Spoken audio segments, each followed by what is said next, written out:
Moses, my servant, had died. For 40 years he had led Israel through the wilderness, but he would not enter the promised land. Now Joshua, son of Nun, stood at the threshold of destiny. He had been Moses' assistant, his loyal shadow. Now he would become one of the greatest military leaders in history. I spoke to Joshua, "Be strong and courageous, for you will lead these people to inherit the land I swore to their ancestors. Do not be afraid.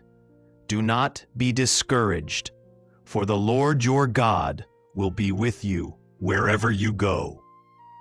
3 times I told him, "Be strong and courageous." He would need every ounce of that courage. Joshua sent 2 spies secretly into Jericho. The city was a fortress, its walls legendary. Houses were built right into the thick walls. The spies entered and found shelter in the house of a woman named Rahab. She was a prostitute, an outcast, but she had heard of my power and believed. Rahab hid the spies under stalks of flax on her roof. When the king's soldiers came searching, she sent them away with lies. Then she revealed her heart to the spies.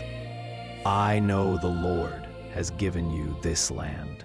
We have heard how he dried up the Red Sea. The Lord your God is God in heaven above and on earth below." The spies made a promise. "When we invade, gather your family in this house. Tie this scarlet cord in your window. Anyone inside will be saved." The scarlet cord, a symbol of faith in the midst of judgment, a sign of salvation to come. Rahab's house in the wall would be her family's ark. A Jordan River was at flood stage, overflowing its banks. But I commanded the priests carrying the Ark of the Covenant to step into the water. The moment their feet touched the river, the water stopped flowing. It piled up in a heap far upstream. Israel crossed on dry ground, just as their fathers had crossed the Red Sea. Now Jericho was tightly shut up because of the Israelites. No one went out and no one came in. The people of Jericho had heard what happened at the Jordan. They were terrified. Their walls were thick. Their gates were barred.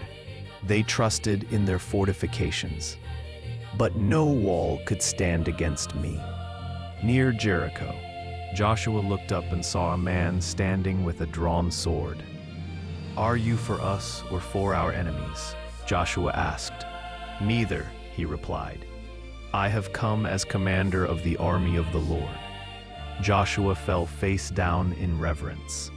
"Take off your sandals, for the place where you stand is holy ground." I gave Joshua the battle plan. Have the armed men march around the city once each day for 6 days. 7 priests shall carry trumpets before the ark. On the 7th day, march around the city 7 times with the priests blowing trumpets. Then have all the people shout. The wall will collapse. Day 1. The armed guard marched before the priests, who carried the ark while blowing trumpets. The people followed in complete silence. Joshua had commanded, "Do not give a war cry. Do not say a word until I tell you to shout." They circled the city once and returned to camp. Jericho watched in confusion. Day after day, the same ritual. March around the city. Sound the trumpets. Return to camp in silence. The people of Jericho must have laughed at first. What kind of army marches in circles? But as the days passed, their laughter turned to unease. Something was building, something they could not see. On the 7th day, they rose at dawn. This time they marched around the city, not once, but 7 times. The sun climbed higher. The tension built with each circuit. On the 7th time around, the priests sounded a long blast on the trumpets. Joshua commanded the people, "Shout, for the Lord has given you the city." When the trumpets sounded, the people raised a mighty shout. The sound was deafening. Hundreds of thousands of voices crying out as one. It was not a battle cry of warriors. It was a shout of faith, a declaration that I had already won the victory. And at that sound, the impossible happened. The walls of Jericho collapsed. Stone and brick that had stood for generations crumbled in an instant. Thick walls that should have taken months to breach fell straight down. My people charged straight in, every man entering where he stood. No siege engines needed, no months of waiting, just faith and obedience. They devoted the city to me and destroyed everything in it with the sword. But Joshua said to the 2 spies, "Go into the house of Rahab and bring her out, as you promised her." The city fell, but one house remained standing. One section of wall still stood, Rahab's section.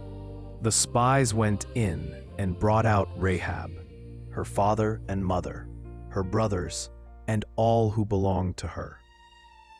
They placed them outside the camp of Israel. Her faith had saved her entire family.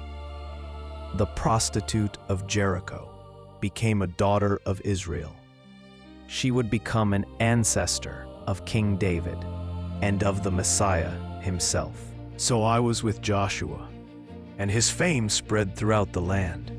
The nations of Canaan heard what had happened to Jericho.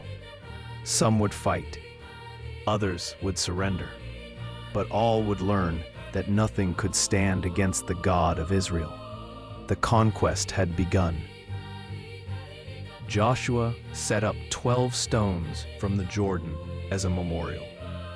When your children ask, "What do these stones mean?" tell them, Israel crossed the Jordan on dry ground. My works are meant to be remembered. My victories are meant to be told to the next generation. Never forget what I have done. Under Joshua's leadership, Israel conquered the promised land. City after city fell before them. The land that had been promised to Abraham generations earlier was finally theirs. Joshua divided it among the 12 tribes. My promise, delayed for centuries, was finally fulfilled. Beloved child, what walls stand before you today? What seems impossible to overcome? Remember Jericho. Obedience, even when it doesn't make sense, releases my power. Step into your Jordan. March around your Jericho. Shout in faith before you see the victory. I am still in the wall collapsing business. Until we speak again.